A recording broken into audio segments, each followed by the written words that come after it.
The plea for help.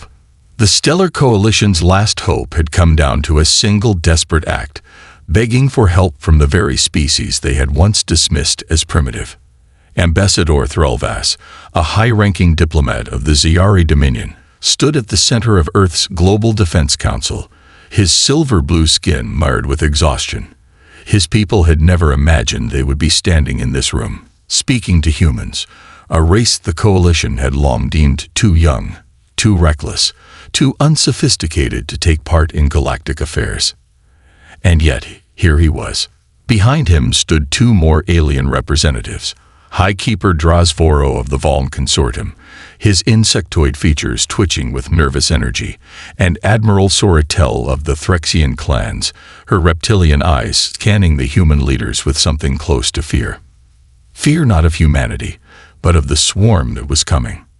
Threlvas took a breath, trying to keep his composure. The greatest minds of the Coalition had failed. Their technology, once seen as unrivaled, had proven useless. Their mighty war fleets had been shattered like glass. Now their survival depended on Earth. He cleared his throat, his translator adjusting to the human language. Honored leaders of Earth, we stand before you humbled. Our civilizations, once mighty, are now on the brink of annihilation. The swarm has already consumed 3 of our core worlds. We have tried everything. They adapt too quickly. Our weapons, our defenses, our AI systems, none of them work. Silence filled the chamber. Earth's military officials exchanged glances. President Elaine Carter, a woman of steel-gray eyes and unshakable presence, leaned forward. You need our help. Threlvas swallowed his pride. Yes, the humans remained quiet. Too quiet. General Thomas Reeve, head of Earth's Global Defense Forces, studied Threlvas for a long moment before speaking. Ambassador, your people have always considered humanity to be backwards. You've refused to share technology, denied us entry into your great coalition, and when we finally developed FTL travel, you scoffed at us like we were children playing with sticks. Threlvas shifted uncomfortably. And yet, here you are, asking us to fight a war that your entire coalition couldn't win. The ambassador closed his eyes briefly. This was exactly what he had feared. They weren't going to help. But then, Admiral Robert Parker, commander of Earth's Space Forces, smiled. Well, lucky for you, we never throw away old toys. Threlvas blinked in confusion. You will assist us. Parker's smirk widened. We'll send a fleet, but not the one you're expecting. The Heritage Fleet. Inside the military shipyard above Earth, 12 ships floated in orbit, their battle-worn hulls covered in scars from wars fought decades ago. These weren't the sleek, modern warships the Coalition had imagined. These were relics of a forgotten era. The Heritage Fleet. Vessels that still used nuclear propulsion instead of antimatter drives. Ships that fired solid projectiles instead of plasma beams. Weapons that relied on old-world physics instead of AI-assisted targeting. When Officer Bry, the Coalition's appointed observer, saw them for the first time, his face twisted in horror. These are ancient. They belong in a museum. Captain James Walker, standing on the bridge of the EWS Resolute, the oldest of the fleet, grinned. That's the point, buddy. Bry's mandibles clicked in agitation. These vessels are outdated. They will be slaughtered. The swarm adapts to advanced weapons, yes, but your ships are not advanced. They will be useless. Walker crossed his arms. Exactly. Bry hesitated. What? Walker gestured toward the fleet outside the viewports. No eye to hack. No energy weapons for them to absorb. No networked systems for them to infiltrate. Just good old-fashioned human ingenuity. The swarm won't know what hit them. Bry shook his head. You are sending your weakest fleet to battle. This is madness. Walker chuckled. Nah, this is strategy. The launch of a legend. Inside the bridge of the HFY Resolute, Walker watched the Heritage Fleet prepare for launch. "Status report," he called. "All systems green, Captain," replied Chief Engineer Anna Miller, her voice crackling through the intercom. "The old girl is purring like a lion, ready to burn." Walker turned toward Officer Bry, who still looked stunned. "Last chance to back out, buddy." Bry straightened. "No. I will observe your battle tactics, even if I do not believe in them." Walker smirked. "Then you're in for one hell of a ride." He pressed the ship-wide intercom. "All hands, prepare for ignition. We are go for deployment." Outside, the Heritage Fleet came to life. The ships, despite their age, burned brighter than any modern warship. Their nuclear thrusters lit up the void, and their reinforced hulls, built to survive atmospheric re-entry, hummed with power. Then, one by one, they jumped. Destination: war. The journey took 2 weeks. 2 weeks of uneasy silence. Officer Bry walked the halls of the Resolute, watching human engineers repair systems manually, something no coalition officer would ever do. He observed soldiers using analog targeting computers, adjusting firepower by instinct, not automation. They were different from the rest of the galaxy. Not more advanced, more stubborn, more dangerous. Then the alarm blared. "Captain, incoming distress signal from the Coalition fleet. The swarm is attacking the Orcs system." Walker's eyes hardened. "Get us there. Now." As the Heritage Fleet accelerated toward the battlefield, Officer Bry finally understood. The Coalition had been fighting the swarm the wrong way. They had relied on perfection, on technological supremacy. But the swarm had no weaknesses against perfect weapons. The only thing they had never faced before was the beautifully unpredictable chaos of humanity. Walker's voice echoed across the ship. "All right, boys and girls. Time to show these bugs what old-school war looks like." The Heritage Fleet was about to make history. Humanity's unconventional war begins. Arrival at the battlefield. The Heritage Fleet emerged from faster-than-light travel just outside the Orcs system, where the last remnants of the Coalition's naval forces were engaged in a desperate struggle. Even from this distance, the devastation was impossible to ignore. Wreckage from once mighty Coalition battleships drifted through space, their elegant silver hulls ripped apart like fragile glass. Fires burned inside shattered ships, their oxygen venting into the void, leaving behind frozen bodies of fallen soldiers. And at the center of it all, the swarm. It wasn't a fleet in the traditional sense. There were no distinct ships, no organized battle formations. Instead, the swarm moved like a living organism, an endless tide of shifting, insect-like vessels, each adapting mid-flight, each consuming the wreckage of fallen ships, reassembling into new deadlier forms. The Coalition forces were losing. Badly. Admiral Jorven, commander of the surviving Coalition fleet, stared at the human ships on his sensors and felt his last sliver of hope crumble. By the stars, those are ancient. The Heritage Fleet was nothing like the modern warships of the galaxy. Their hull plating was crude, their weapon signatures outdated, their propulsion methods inefficient by today's standards. It was a fleet of relics. And yet, they weren't running. Jorven opened a desperate transmission. "Human vessels, you must retreat. You are outmatched. Your ships will be slaughtered in seconds." A voice came through. Calm. Confident. Captain James Walker. "Sorry, Admiral, but we didn't come all this way just to turn tail. Sit tight. We'll handle this." Jorven stared at the human captain's grinning face in disbelief. Handle this? With what? The swarm had torn through the best the Coalition had to offer.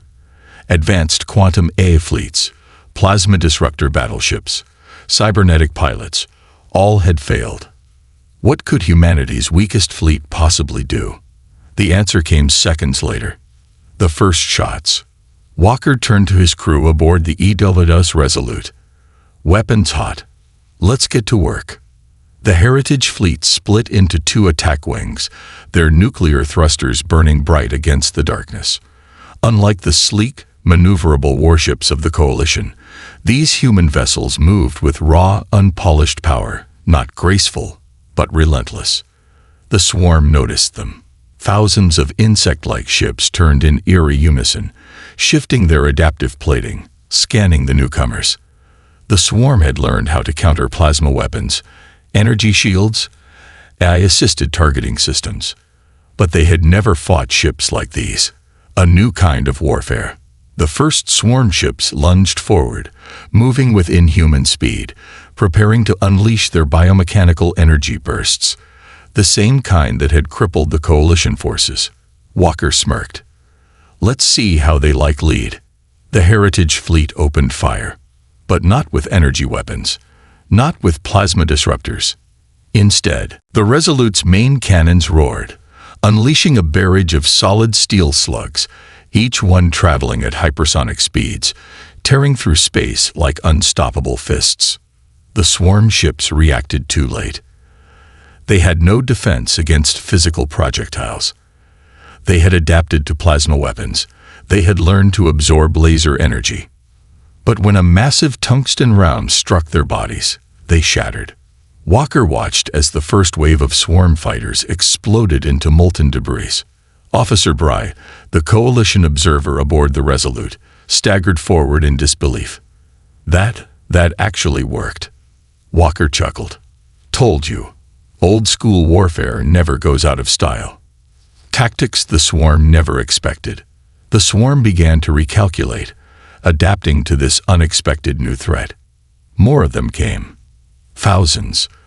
They moved faster, dodging the projectile rounds, trying to weave through the barrage. Walker turned to his helmsman. Deploy countermeasures.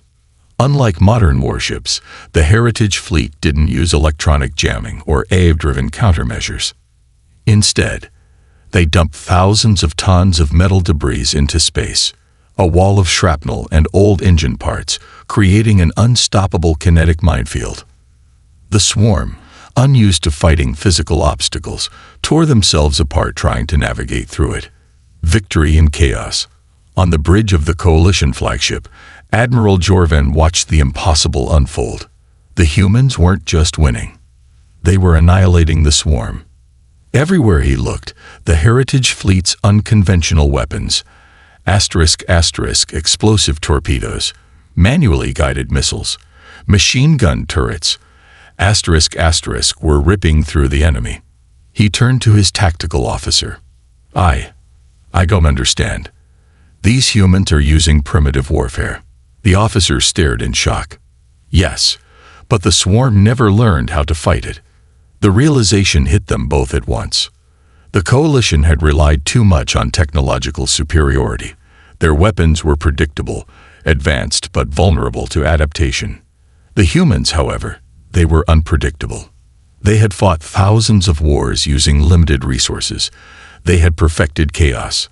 And now, they were winning a war the galaxy thought was unwinnable. The swarm retreats. As more swarm ships fell apart, their movements became disjointed, erratic. Their adaptive structure had been their greatest strength. Now, it was their downfall. They had never faced an enemy that fought dirty. They had never fought a species that refused to play by the rules. And so, they ran. One by one, the swarm ships broke formation, retreating into the void, their hive mind unable to process what had happened. The Heritage Fleet stood victorious. The aftermath. As the battlefield fell silent, Walker leaned back in his chair, watching the last remnants of the swarm flee. Officer Bry, who had spent the entire battle frozen in awe, finally spoke. You did it. Walker grinned. Not bad for a bunch of museum pieces, huh? Bry turned to him. I must apologize. I misjudged humanity. Your species is remarkable. Walker chuckled. Yeah, we get that a lot. Admiral Jorvan's voice cut through the intercom. Captain Walker, you have saved more lives today than I can count. The Coalition is in your debt. Walker shrugged. Just doing our job, Admiral. But if you really want to thank us. He leaned forward, his grin widening. Next time, don't underestimate humanity. The war was far from over. But today, humanity had changed the game. And the galaxy would never forget it. The war is far from over. A hollow victory. The Heritage Fleet floated in the void, surrounded by the wreckage of defeated swarm ships and the remnants of the once proud Coalition Navy. The battle was won, but no one celebrated. On the bridge of the HFY Resolute, Captain James Walker watched the tactical displays with narrowed eyes. Something felt wrong. The swarm had been driven back, yes, but the way they had retreated, it hadn't been out of fear. It was too organized, too calculated. Admiral Jorvan's voice came through the comms. Captain Walker, you have done the impossible. The Coalition owes you a great debt. Walker kept his gaze on the tactical map. We didn't win, Admiral. We just survived. Jorvan hesitated. I don't understand. The swarm has never retreated before. This is a victory. Walker turned toward Officer Bry, the Coalition observer who had spent the entire battle in stunned disbelief. You know your enemy better than we do. Does the swarm ever just give up? Bry's mandibles twitched. No, they consume. They adapt. They overwhelm. If they retreated, it means. He trailed off. Walker finished the thought for him. It means they learned something. Silence filled the bridge. Then Lieutenant Rachel Carter, Walker's tactical officer, turned from her station, her face pale. Captain, I just picked up something strange in the debris field. A data pulse. Walker frowned. From what? A Coalition ship. Carter shook her head. No, sir. It came from the wreckage of one of the swarm vessels. The blood in Walker's veins ran cold. He turned to Bry. What happens when the swarm encounters a new enemy? Bry swallowed. They evolve. The true horror of the swarm. Walker rushed to the command console, bringing up the sensor logs from the battle. Sure enough, hidden beneath the wreckage, tiny, almost imperceptible drones were transmitting data packets into deep space. They're uploading battle footage. Carter's voice was barely above a whisper. Walker clenched his fists. They're learning. The swarm had never fought an enemy like humanity before. They had never encountered weapons that relied on brute force instead of energy-based technology. Their ships had been designed to counter plasma cannons, quantum warheads, and AI-driven targeting systems. But now, they had seen how humanity fought, and they would adapt. Bry turned to Walker, his silver eyes wide with something humans might recognize as terror. Captain, if the swarm adapts to your tactics, they will return. And next time, your weapons will not work. Walker exhaled slowly. Then we need to hit them first, before they have a chance to evolve. A desperate plan. The remaining Coalition officers gathered aboard the HFY Resolute for an emergency war council. Admiral Jorvan, shaken but composed, spoke first.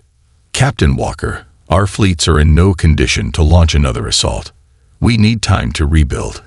Time we do not have. Walker leaned forward, resting his hands on the table. We don't need to fight all of them. We just need to take out the source of those data pulses. Carter pulled up the sensor logs, highlighting a single point in space, a small, unassuming relay station, drifting at the edge of the system. Here, this is where the swarm is transmitting their battle data. If we destroy it before they finish uploading, they won't have time to adapt. Bry's mandibles clicked. That station is likely unguarded. They wouldn't expect anyone to notice it. Jorvan frowned. But if we fail, if even a fragment of that data reaches the swarm's central intelligence, Walker met his gaze. Then the next time we face them, we lose. Permanently. The room fell silent. Jorvan closed his eyes for a long moment. When he opened them, they were filled with grim determination. What do you need? The mission begins. The HFY Phantom, the fastest stealth ship in the Heritage Fleet, detached from the main formation and set course for the relay station. Inside, a small strike team prepared for deployment. Walker checked his sidearm, then turned to his squad. This is a smash and grab. We get in, we take out that relay, and we get the hell out. Bry, still struggling to process human recklessness, hesitated. You're personally leading the mission. Captains do not. Walker smirked. Humans don't sit on the sidelines. You coming, or are you staying here where it's safe? Bry stiffened. I am coming. Walker patted him on the back. Good choice. The silent approach. The Phantom coasted through space, running on minimal power. Unlike modern warships, it lacked eye-assisted cloaking. Instead, it used simple, old-school physics. Dark paint, low emissions, and pure stealth piloting. No energy signatures. No engine flares. Just silent, creeping death. As the relay station grew larger in the viewport, Walker turned to his squad. All right, we go in hard, we go in fast. No unnecessary noise. We plant the charges and get out. The airlock hissed open. And the mission began. The fight for the future. Inside the relay station, the atmosphere was eerie. The swarm didn't use conventional crew members. Instead, the station was filled with biomechanical constructs, pulsing with violet light, moving with an unsettling, insect-like precision. Walker and his team moved swiftly, planting charges along the central data core. Then, the lights flickered. A horrible screeching sound filled the station. The swarm had detected them. Bry's voice was shaking. We need to leave. Now. Walker nodded. Detonators ready. Ready. Walker grinned. Then light 'em up. The explosion that saved humanity. As the squad evacuated, a chain of blinding explosions tore through the relay station. Walker watched as the entire structure disintegrated, its data core incinerated before it could complete the upload. They had done it. The swarm would not learn from this battle. They had been denied their evolution. As the Phantom returned to the fleet, Walker exhaled. They had bought humanity time. But he knew, deep down, this war wasn't over. Not even close. And next time, the swarm wouldn't make the same mistake twice.